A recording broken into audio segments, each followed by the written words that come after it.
Bismillahirrahmanirrahim. My name is Noorera and my roll number is 271. Today my topic of presentation is resting membrane potential. Resting membrane potential is the voltage difference across the cell membrane when the cell is at rest. Resting membrane potential जो है वो एक voltage है जो कि difference across the cell membrane है जब cell जो है वो रेस्ट पे होता है. Resting membrane potential is a product of the distribution of charge particle जिसे हम आइंस कह रहे हैं. These are negatively positively charge ions called cations, for example sodium, potassium, magnesium and calcium. और नेगेटिवली चार्ज आइंस जिन्हें हम anions कह रहे हैं जिसमें क्लोरीन और प्रोटीन जो कि एक्ट करते हैं एनाइंस.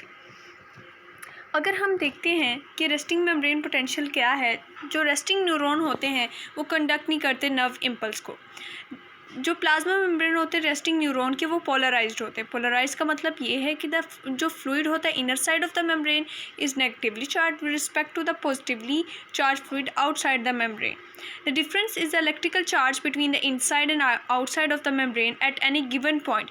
ये जो एट एनी गिवन पॉइंट पे जो डिफरेंस बिटवीन है इलेक्ट्रिकल चार्ज का between the inside and outside of the membrane, ये रिलेटिव नंबर है positive and negative ions in the fluid on the other side of the membrane and to the permeability of the plasma membrane to these ions.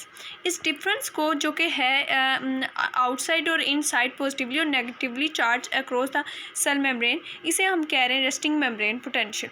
Resting membrane potential को measure किया जाता है मिली watts के अंदर.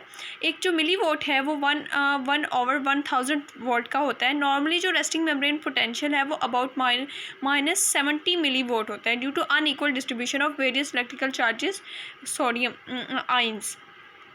अब इसमें जो सोडियम होता है वो मोर हाईली कंसनट्रेटेड होता है इन the fluid outside the plasma membrane. ये साइड पर हमारे पास एक डायग्राम इस स्लाइड के अंदर बताई गई है जिसमें हमारे पास राइट साइड पे जो है इंट्रासेलुलर फ्लूइड है जबकि लेफ्ट साइड पे एक्स्ट्रासेलुलर फ्लूइड है.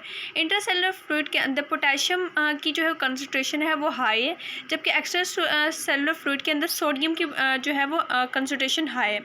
अब हम देखते हैं कि जो पोटेशियम है वो नेगेटिव प्रोटीन कंटेन करता है आयंस है और मोर हाईली कंसनट्रेटेड है इनसाइड.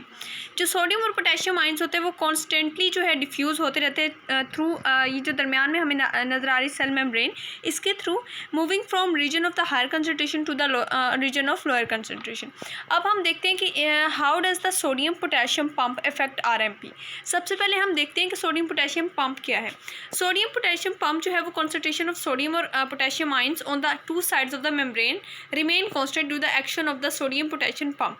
अब जो ये हमारे पास दरमियान में सेल मेम्ब्रेन है इसके जो दोनों साइड पे फ्लूइड है यानी कि इनसाइड और एक्स्ट्रा सेलुलर और इंट्रासेलुलर फ्लूइड है, इसमें सोडियम और पोटेशियम आयन जो है वो दोनों साइड पे मेम्ब्रेन के कांस्टेंट रहते हैं. किसकी वजह से? इस सोडियम पोटेशियम पंप की वजह से.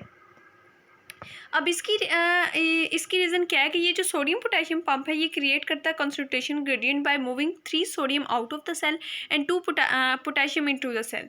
अदर वर्ड्स में अगर हम देखते हैं कि जो सोडियम है वो पंप होता है pumped and potassium in against, यानी कि सोडियम पंप हो रहा है एक्स्ट्रा सेलुलर फ्लूइड के अंदर जबकि जो पोटेशियम है वो इंट्रा सेलुलर फ्लूइड के अंदर पंप हो रहा है. Because this pump is moving ion against their concentration gradient it requires energy in the form of ATP. How do ion leak channels affect RMP? Ion leak channels हमारे पास क्या है? The cell membrane contains protein channels called leak channels that allow sodium और potassium to leak down their concentration gradient. अब हम देखते हैं कि ये जो लीक चैनल्स हैं इनके थ्रू जो सोडियम और पोटेशियम जो होते हैं लीक होते हैं concentration gradient.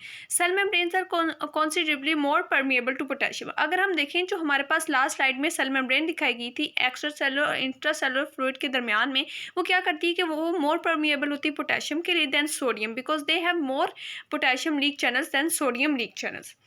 How does the cell function with leak channels and sodium and potassium pump work? किस तरह से सेल फंक्शन जो है वो लीक चैनल्स के साथ काम करता है और सोडियम और पोटेशियम पंप वर्क कैसे करता है? Sodium potassium pump move sodium out of the cell and potassium into the cell against their concentration gradient. The leak channels allow sodium and potassium to move across the cell membrane down their gradient from a high concentration toward a lower concentration. अब हम देखते हैं कि जो sodium और potassium pump है वो move करता है sodium out of the cell and potassium into the cell against their concentration gradient. जो लीक चैनल्स है वो अलाउ करते हैं सोडियम और पोटेशियम को कि वो मूव करें across the cell membrane down their gradient from a high concentration to a lower concentration. With the combined ion pumping and leakage of ion the cell can maintain a stable resting permanent. इसके थ्रू क्या होता है कि pumping और leakage of ions के थ्रू क्या होता है कि सेल जो है वो मेंटेन कर लेता है एक stable resting membrane potential. At the end हम देखते हैं कि how gate channels effect membrane potential.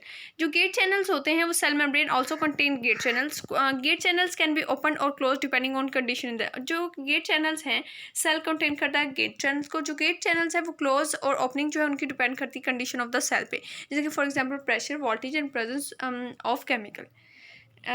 Thanks. I hope my presentation will be good.